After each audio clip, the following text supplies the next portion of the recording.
akan baca satu contoh kasus pertama tentang adanya Dewan Musyawarah Tuhan, ya. Sidang ilahi pada penghakiman Ahab. Nah, di sini Tuhan itu bicara di hadapan Sheva Hashemaim. Nah, Tuhan bicara di hadapan bala tentara surga. Ya, kita baca ayatnya. Kata Mika, sebab itu dengarkanlah firman Tuhan. Aku telah melihat Tuhan sedang duduk di atas tahtanya. Jadi Mika di sini melihat satu vision. Ya. Tuhan sedang duduk di atas tahtanya dan segenap tentara surga berdiri dekatnya. Di sebelah kanannya dan di sebelah kirinya. Ya. Ada tentara surga di sebelah kanannya dan di sebelah kirinya. Nah, mereka ngapain? Ya, kita baca percakapan itu, ya. Ada satu sidang sebelum Tuhan itu memberikan hukumannya kepada Ahab. Sebab itu dengarkanlah firman Tuhan, aku telah melihat Tuhan sedang duduk di atas tahtanya dan segenap tentara sorga berdiri di dekatnya. Di sebelah kanannya dan di sebelah kirinya. Dan Tuhan berfirman, siapakah yang akan membujuk Ahab untuk maju berperang supaya ia tewas di Ramot Gilead? Maka yang seorang berkata begini, yang lain berkata begitu. Wow. Anda lihat di sini, jadi apa yang disebut sebagai Dewan Musyawarah Tuhan itu betul-betul ada. Ya. Yang seorang berkata begini, yang seorang berkata begitu. Kemudian tampillah suatu roh yang lain, ya. Lalu berdiri di hadapan Tuhan, lalu berkata, aku ini akan membujuknya. Tuhan bertanya kepadanya, dengan apa? Ada dialog dengan suatu roh ini. Jawabnya, aku akan keluar dan menjadi roh dusta dalam mulut semua nabinya. Ia berfirman, biarlah engkau membujuknya dan engkau akan berhasil pula. Keluarlah dan perbuatlah demikian. Wah, suatu roh itu apa? Nah, dijelaskan pada ayat 23. Karena itu sesungguhnya Tuhan telah menaruh roh dusta di dalam mulut semua nabimu ini. Sebab Tuhan telah menetapkan untuk menimpakan malapetaka kepadamu. Ya. Ada Sheva Hashemaim. Dan datang pula suatu roh. Kira-kira siapa ini? Suatu roh yang di sini. Apakah ini masuk dalam hitungan Bene Ha Elohim? Atau suatu roh tersendiri? Nah, roh dusta itu adalah iblis atau roh jahat yang ikut di dalam persidangan Dewan Musyawarah itu. Bagaimana bisa? Bagaimana mungkin? Ya, nanti kita akan konfirmasi bahwa kalau Tuhan berkehendak, ya, iblis ikut dalam Dewan Musyawarah yang dia selenggarakan, itu bisa saja terjadi. Dia Maha Kuasa. Dengan kekuatan apa kita membatasi kuasanya? Kalau Tuhan bisa suruh iblis datang, maka iblis masih dalam kuasa Tuhan, maka dia bisa datang di dalam kehendak Tuhan untuk masuk dalam Dewan Musyawarah itu. Ya. Jadi roh dusta yang ikut di dalam persidangan itu, dia adalah iblis. Ikut dalam sidang yang sama. Yang di luar dari bagian yang disebut dalam Alkitab sebagai Bene Elohim. Ya. Barangkali ini masih membuat bingung atau bahkan Anda akan menyanggahnya boleh, ya. Tapi izinkan saya untuk bicara mengenai ini dahulu. Ya. Bahwa iblis itu bisa datang dalam sidang ilahi. Misalnya apa? Dalam pencobaan Ayub. Ya. Saya bacakan ayatnya. Anda pasti sudah tahu ayat ini, tapi pasti juga sebagian lupa, jadi saya bacakan aja ayatnya. Pada suatu hari, datanglah anak-anak Allah. Jadi anak-anak Allah ini siapa? Bene Elohim. Menghadap Tuhan, dan di antara mereka datanglah juga iblis. Wow. Jadi di dalam hadirat Allah di sorga, di dimensi yang lain dari dimensinya manusia, ada satu sidang ilahi, ada satu sidang musyawarah Tuhan, ya, yang juga didatangi oleh iblis. Betul-betul ini, ya, secara harfiah gampang untuk memahami ini, bahwa iblis ikut di dalam sidang itu. Maka bertanyalah Tuhan kepada iblis, dari mana engkau? Lalu jawab iblis kepada Tuhan, dari berjalan mengelilingi dan menjelajah bumi. Lalu bertanyalah Tuhan kepada iblis, apa engkau melihat hambaku Ayub? Sebab tiada seorang pun di bumi seperti dia. Keren si Ayub ini. Yang demikian saleh, yang jujur, yang takut akan Allah. Dan menjauhi kejahatan. Wah, Tuhan dibuat kagum oleh satu orang yang bernama Ayub. Tapi apa kata si iblis ini? Iblis nggak merasa kagum dengan Ayub, padahal Tuhan mengaguminya. Karena iblis berkata begini, apakah ya, dengan tidak mendapatkan apa-apa, jadi ini terjemahan ini agak susah dimengerti ya. Bahasa Ibraninya itu hinam.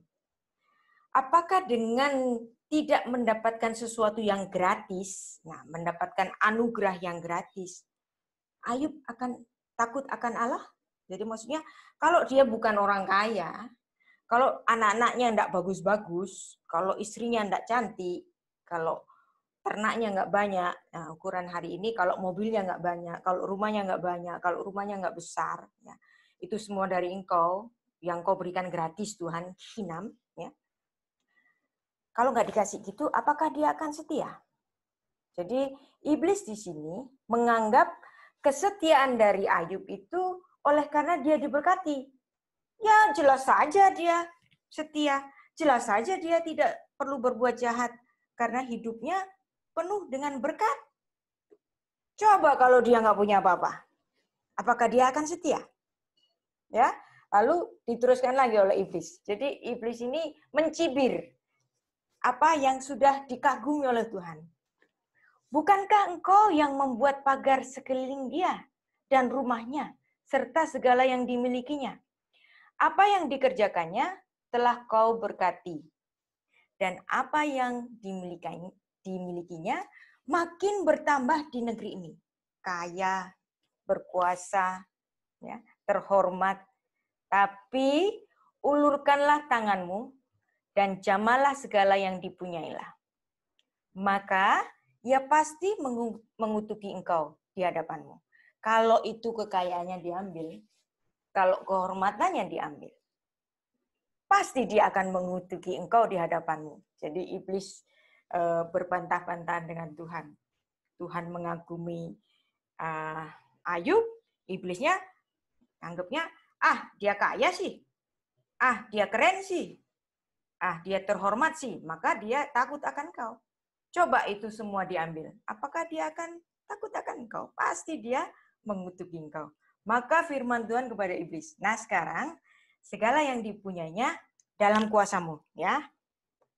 Hanya jangan kau mengulurkan tanganmu terhadap dirinya. Kemudian pergilah iblis dari hadapan Tuhan. Jadi iblis bisa datang di hadapan tahta Allah di surga kalau dia dipanggil. Karena bagaimanapun iblis itu masih ada di dalam kuasa Tuhan. Dan orang-orang yang super kaya, orang-orang yang terhormat di bumi, itu tidak membuat iblis itu kagum. Ada orang kaya rajin ke gereja, ya jelas saja dia diberkati. Orang sehat di gereja, ya jelas saja dia diberkati. Nothing. Bagaimana kalau itu semua diambil dari mereka?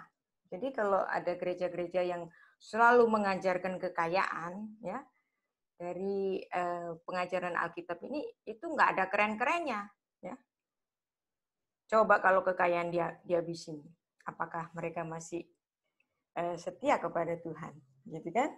Nah, pada sidang yang kedua datang pula, ya, anak-anak Allah, ya, Bene Elohim, datang juga iblis. Jadi ini ada 2 sidang. Jadi bukan cuma 1 sidang untuk pencobaan kepada Ayub. Datang lagi, ya, iblis, dari mana engkau? Nah, dari perjalanan mengelilingi bumi. Nah, apakah engkau melihat hambaku Ayub? Sebab tiada seorang pun di bumi seperti dia. Demikian saleh, ya. Engkau sudah membujuk aku untuk melawan dia dan mencelakakannya tanpa alasan. Tanpa alasan itu tanpa hinam, tanpa berkat yang gratis aku berikan padanya. Oke, udah kamu ambil itu kekayaannya, ya. Terus masih tetap saja si iblis itu menganggap itu nggak ada spesialnya. Iblisnya jawab apa sama Tuhan? Kekayaannya sudah diambil, sekarang apa? Anak-anaknya sudah diambil, sekarang kulit ganti kulit. Wow. Berarti coba kalau dia dikasih penyakit, apakah dia masih setia kepadamu? Ya. Bahkan kemauan iblis untuk merongrong Ayub ini dengan satu sakit penyakit, kulit ganti kulit yang menjadi borok di seluruh badannya itu diizinkan oleh Tuhan, ya. Tapi ulurkanlah tanganmu dan jamahlah tulang dan dagingnya, ia pasti akan mengutuki engkau di hadapanmu. Wow. Kalau dia sakit, pasti dia udah miskin, sekarang sakit. Nah, pasti dia tidak akan setia kepadamu lagi.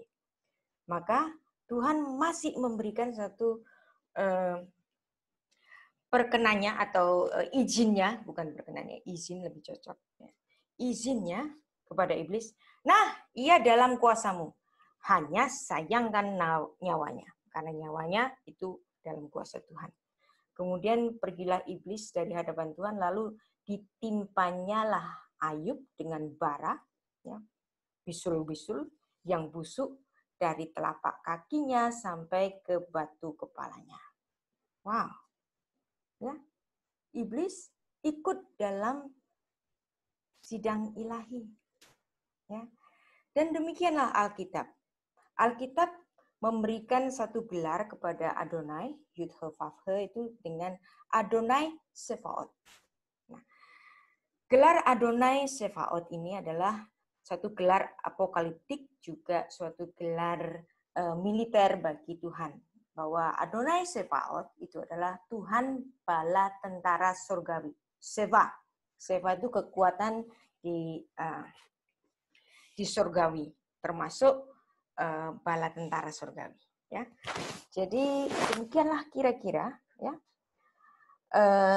keadaan di surga dalam dewan musyawarah Tuhan, yang dimana Tuhan itu tidak sendirian, tapi Tuhan bisa bercakap-cakap dengan para malaikat, bahkan kepada iblis, ya. Ada dewan pertimbangan, oke, tetapi kerajaan Allah itu bukan demokrasi. Jadi bukan seperti negara-negara yang ada di dunia ini yang ada pemilu, demokrasi, pemimpinnya bergantian, tapi kalau kerajaan surga itu bukan demokrasi, karena rajanya Avinu Malchenu, ya, raja kita, Allah kita itu adalah Tuhan selama-lamanya dia, dan dia tidak tergantikan, sehingga kerajaan Allah itu bukan demokrasi, ya. Pujian kepada Tuhan itu Vehu Haya, Vehu Hove, Vehu Yihiye, Betif Arah. Dulu dia ada, dia sekarang ada. Dia akan ada di dalam kemuliaannya. Karena kerajaan Tuhan itu sungguh suatu kerajaan yang kekal. Dan ini perkataan tadi, Vehu Haya, Vehu Hove, Vehu Yihiye, Betif Arah, itu menjadi dasar filosofis dari lambang ini. Ya, jadi segitiga pertama ini sebenarnya dua segitiga. Segitiga pertama itu Haya Hove Yihye. Dulu ada yang ditujukan kepada Tuhan. Yang segitiga kedua itu David Melek Israel. Jadi kerajaan Israel itu raja yang diakui sebagai raja legitim bagi Israel itu adalah raja-raja yang lahir dari Daud. David Melek Israel. Dan kita sudah belajar bersama bahwa Tuhan tidak sendirian di surga, tetapi Tuhan bersama para malaikat dengan para tentara surgawi. Dan Adonai Shevaot adalah satu title, satu gelar bagi Allah secara kemiliterannya. Ya. Nah, kalau Anda jalan-jalan ke Amerika, ya, gedung Mahkamah Agung mereka itu ada patung Musa di sini. Ya. Dan dari situlah dimulainya satu pemahaman atau satu sistem bagi pemerintahan bahwa pemerintah itu selalu memiliki dewan pertimbangan. Ya. Ada dewan legislatif. Nah, kalau ada patung Musa dalam gedung Mahkamah Agungnya Amerika, berarti Amerika ini memang satu negara yang didirikan dengan kebenaran Alkitab oleh para pendirinya, ya. Dengan mengambil nilai-nilai dari Musa, dengan mengambil tatanan-tatanan hukum yang diajarkan oleh Musa dalam Kitab Torah, ya. Dan pemerintahan Musa ini sangat kental sekali dalam negara Amerika, juga negara-negara lain, ya,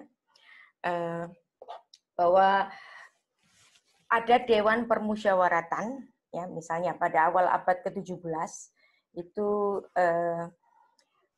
mereka yang keluar dari Amerika, dari Eropa datang ke Amerika untuk menjadikan Amerika itu adalah Yerusalem baru, dan mereka biasanya dari golongan-golongan Anabaptis. Tapi saya tidak membicarakan golongan Anabaptis, tapi yang pasti dari golongan yang cinta Tuhan, dari golongan yang sangat meninggikan Alkitab, negara itu didirikan, ya.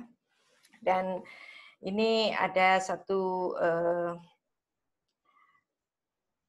seorang yang fenomenal sekali, seorang kulit hitam yang pernah menjadi presiden Amerika, itu pun dia masih menerapkan nilai-nilai Musa di dalam pemerintahannya. Misalnya begini, Obama ini mengibaratkan dia itu sebagai Joshua Generation. Kenapa dia menempatkan dirinya sebagai Joshua Generation? Karena dia melihat bahwa si Martin Luther ini adalah Musanya. Jadi, tapi Musa tidak pernah masuk ke tanah perjanjian. Nah, tatanan-tatanan demokrasi itu juga dibangun oleh si Martin Luther ini, tapi Martin Luther tidak sampai bisa menjadi presiden Amerika. Maka akulah yang akan meneruskan perjuangan dari Martin Luther itu untuk memimpin Amerika. Maka dia dalam satu pidatonya ketika berkampanye dulu, dia merujuk bahwa dirinya adalah Joshua Generation. Saya dulu termasuk orang yang sangat memperhatikan ketika Obama ini berpidato untuk kampanye presiden, karena sangat menarik sekali, dan saya melihat banyak sekali dia seorang orator yang bagus. Saya merasa kadang-kadang dia kalau berorasi itu kayak bukan orasi gitu, dia seperti berkhotbah gitu ya. Nah, dalam kitab Torah itu ada disinggung adanya tua-tua, ya, orang Mesir, orang Moab, ya, kemudian ada juga tua-tua yang ditetapkan oleh Musa sebanyak 70 untuk ikut memerintah bersama Musa dan abangnya si Harun, ya. Dan itu menjadi satu dewan musyawarah. Tatanan itu diserap oleh banyak negara, bahkan negara kita juga, ya. Bahkan di sorga itu masih dituliskan bahwa di sekeliling tahta itu ada 24 tahta. Di tahta-tahta itu ada 24 tua-tua yang memakai pakaian putih dan yang memakai mahkota emas di kepala mereka. Dan ini merupakan suatu tatanan juga anggota dari Dewan Musyawarah itu, bukan? Jadi